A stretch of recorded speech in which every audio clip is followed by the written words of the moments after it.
Experts say social isolation because of the pandemic could lead to an increase in suicides. In fact, calls to the National Suicide Hotline have skyrocketed lately.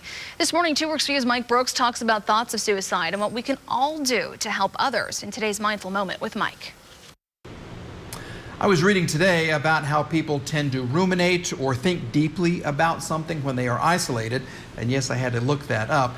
But apparently, without any outside contact to kind of contradict that negative information, they begin to believe worst case scenarios, which can lead to suicide. Is it just like one thing that puts someone over the edge, or is it like a little culmination, or is it basically anything? It can be anything. It can be you're predisposed to depression, and this is that one thing, that anxiety that puts you to that place where you have no alternatives in your mind of what to do with your life.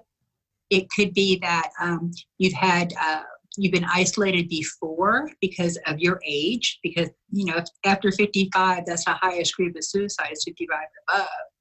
And yes, and those folks are already kind of on the margins. If they're in their own home living alone, or if they're in assisted living, they're not with their family.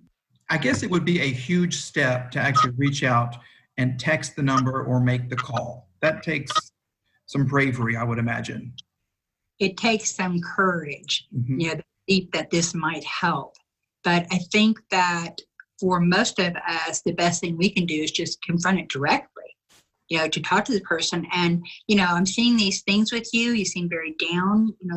You've done some things that make me wonder if you're going to be here tomorrow. Have you thought about killing yourself?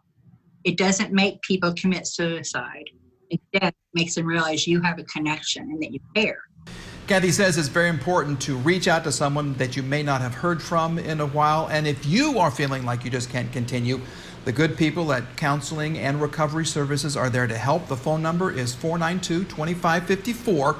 Next time we talk to Kathy, we're going to find out what actually happens when you make that call, and we're going to get some coping skills. Reporting from my living room, Mike Brooks, 2 Works for You.